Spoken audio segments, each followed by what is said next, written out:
माननीय सदस्य का ये कहना है कि राज्य के अंदर भी और बाहर भी नेचुरल डेथ से अगर मरते हैं तो उनके डेड बॉडी को अभी पहुंचाने का जिम्मा राज्य सरकार ले। अभी ऐसा कोई प्रावधान नहीं है महोदय। सारा सदन से वो किया जाए। मजदूर मरेगा सर, कमाने के लिए गया है, रोजगार नहीं दे पा रहा है, कमाने के लिए परदेश गया है, उसकी लाश को नहीं लाएगा, बीवी तड़पती है, बच्चा तड़पता है, कैसे लाश आएगी सर? नहीं होना चाहिए सर ये। पनोरमा ग्रुप, जो सोचता है वो करता है। आपके अपने सपनों का आशियाना। बिहार विधानसभा का बजट सत्र चल रहा है और सत्र काफ़ी हंगामेदार हो रहा है। आज सत्र में अख्तरुल इमाम AIMIM के विधायक दल के नेता हैं, वो मंत्री संजय टाइगर से भिड़ जाते हैं। दरअसल अख्तरुल इमाम आज बिहार में प्रवासी मजदूर जिनका डेथ प्रवास के दौरान होता है, उनको घर तक पहुंचाने का इंतजाम करने की बात उन्होंने आज सदन में उठाई है। उनके बच्चे बिलखते हैं, उनकी लाश घर तक पहुंचा दी जाए। अगर एक्सीडेंटल केस न हो तो सरकार की तरफ से कोई उन्हें मुआवजा नहीं दिया जाता है। अब ऐसे में संजय टाइगर जब जवाब दे रहे हैं तो अख्तरुल इमाम संजय टाइगर पर हावी हो जाते हैं। उन्होंने कहा कि सरकार को एक प्रावधान करना ही होगा। बिहार के 70% लोग प्रवास पर रहते हैं, पर मजदूरी करने के लिए बिहार से प्रवास करते हैं। ऐसे में अब मंत्री संजय टाइगर के जवाब से असंतुष्ट होकर अख्तरुल इमाम सदन में खड़े होकर हंगामा करने लगते हैं। विपक्ष के सभी विधायकों की तरफ से उनका समर्थन मिलता है। बिहार के डिप्टी CM सम्राट चौधरी को हस्तक्षेप करना पड़ता है, उसके बाद जाकर मामला शांत होता है। तमाम वीडियो के साथ आपको छोड़ जाते हैं। राज्य के बाहर अथवा विदेश में कार्य करने वाले असंगठित क्षेत्र के प्रवासी श्रमिकों की दुर्घटना स्वरूप अगर मृत्यु होती है महोदय, तो उनके पार्थिव शरीर को ससम्मान उनके घर तक पहुंचाने का जिम्मा सरकार उठाती है महोदय। अब माननीय सदस्य का ये कहना है कि राज्य के अंदर भी और बाहर भी नेचुरल डेथ से अगर मरते हैं तो उनके डेड बॉडी को अभी पहुंचाने का जिम्मा राज्य सरकार ले। अभी ऐसा कोई प्रावधान नहीं है महोदय। मंत्री महोदय, ऐसा कैसे हो जाएगा? सारा सदन से वो किया जाए। मजदूर मरेगा सर, कमाने के लिए गया है, रोजगार नहीं दे पा रहा है, कमाने के लिए परदेश गया है, उसकी लाश को नहीं लाएगा, बीवी तड़पती है, बच्चा तड़पता है, कैसे लाश आएगी सर? नहीं होना चाहिए सर ये। नहीं इस पर आपने बात को रखा नहीं सर। मंत्री जी अभी साहब जाएंगे क्या? अगर जो सरकार नहीं बनाएगी इस कानून को, वो नहीं बनेंगे, बाहर इनकी लाश भी नहीं आएगी। बनेगा बाहर लाश नहीं आएगी आपकी। क्यों नहीं कीजिएगा मजदूरों के लिए? आप मेरी मजदूरों पर हो रही है, अपनी राय दे दी। मजदूरों का मामला सर, मजदूरों का मामला सर। नहीं सर, 70% वोटर है मजदूर। ईमान जी नहीं सर, मजदूर का मामला अगर अपनी राय दे दीजिए। मजदूर विरोधी जो लोग समर्थन नहीं करेंगे, अपनी राय दे दीजिए। बिहार देख रहा है मजदूर विरोधी लोगों को कि मजदूर की लाश को नहीं लाइएगा, बीवी होती है, बच्चा होता है। इसके माने कि लाभ लेने के लिए उसको जाके कहीं गाड़ी के चक्कर में दबना पड़ेगा। जो बीमार है मजदूर बाहर में, वो समझेगा कि मरूंगा तो लाश नहीं ले जाएगी सरकार, तो जाकर के कहीं एक्सीडेंट हो जाएगा। वो सुझाव वोट लेने के लिए आग्रह आपसे है। ईमान जी बोलने के बजाय विधायकों की तनख्वाह काट दीजिए, लाश बोलने के बजाय सुझाव दे दीजिए सरकार को। सुझाव दे दीजिए।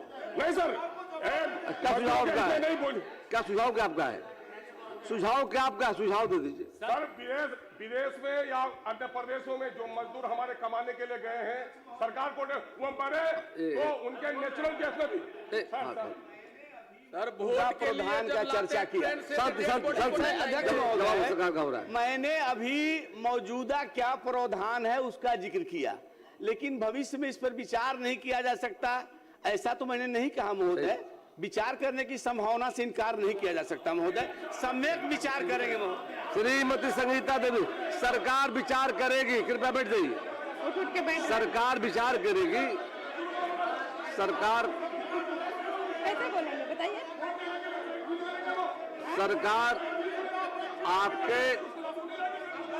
आपके सुझाव पर सरकार विचार करेगी। कृपया बैठ जाइए। आपके सुझाव पर सरकार विचार करेगी।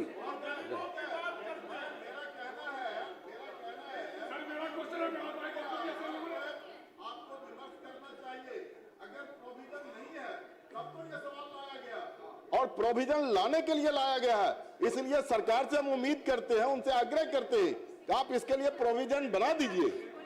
सर मान लीजिए सर जी मैं खत्म ही कर देता हूं। अध्यक्ष महोदय, बड़ा स्पष्ट तौर पर माननीय मंत्री जी ने बताया, विचार करेंगे। बिल्कुल सरकार को सुझाव दे, उस पर विचार करेगी सरकार। बात खत्म, इसमें विचार करने का हमारा इतना साफ कह दिए लाएंगे ईमान जी, तो प्रदेश में बढ़िएगा, लाश नहीं आएगी। श्रीमती संगीता देवी बैठ जाइए। ईमान जी बैठिए, बात क्लियर हो। क्या बोले? चौधरी सुझाव दे दीजिए आप। नहीं नहीं आप आ जाइए, बोलिए। कि बाहर से जो मजदूर काम करते हैं मर जाते हैं तो उसका प्रावधान है। हम आपके माध्यम से सिर्फ मंत्री जी से इतना जानना चाहते हैं कि अगर प्रावधान है तो अभी तक आपके विभाग ने जो बाहर से आए गए मजदूरों को कितना मजदूरों को आपने पैसा दिया है, सिर्फ इसको सदन को बता दें। इनको प्रश्न में है नहीं, सवाल से संबंधित नहीं था, फिर भी माननीय सदस्य का जिज्ञासा है तो मैं बता देता हूं महोदय। सुनिए सुनिए, मैं तो बता रहा हूं, सरकार खड़ी है, बता रहा हूं, सरकार खड़ी है। महोदय बैठिए, मैं बता रहा हूं, मैं बता रहा हूं। सुनना चाहिए। अरे धैर्य रखिए आप महोदय, प्लीज सुन लीजिए। मैं बता रहा हूं महोदय, मैं बता रहा हूं महोदय। और बैठिए ना, मैं बता कुमार रहा जी, हूं बैठिए। महोदय, कुमार सर्वजीत जी बैठिए। मैं बता रहा हूं सुनिए तो, महोदय। और छोड़िए ना बात मत, प्लीज बैठिए।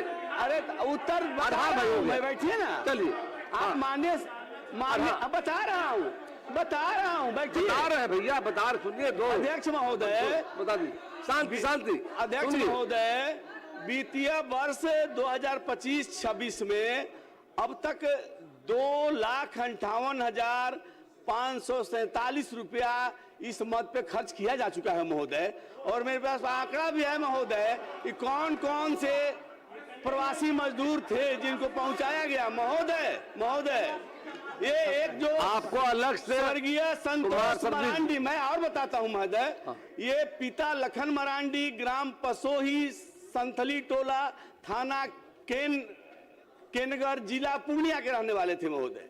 दूसरा स्वर्गीय कुणाल कुमार, पिता बुद्धू ऋषि, ग्राम परोरा, प्रखंड केनगर, जिला पूर्णिया के रहने वाले महोदय। और स्वर्गीय राजू लाल, इनका भी ये ग्राम पोस्ट रौटा, जिला पूर्णिया के महोदय। स्वर्गीय दीपी कुमार शाह, पिता ओम प्रकाश शाह, ग्राम मठ गौतम, पोस्ट छतिवाना, थाना थावे, जिला गोपालगंज महोदय। स्वर्गीय अंशु राम, ये भी गोपालगंज के पिठौरी के हैं महोदय, ग्राम पोस्ट पिठौरी है, बंगरा पिठौरी। और तीसरे स्वर्गीय घनश्याम कुमार है महोदय, ग्राम बंगरा पिठौरी, जिला गोपालगंज। तो जिनको दिया गया है महोदय, उनका नाम, पिता, पता का नाम, कितनी राशि दी गई, ये बताया मैंने महोदय। श्रीमती संगीता देवी।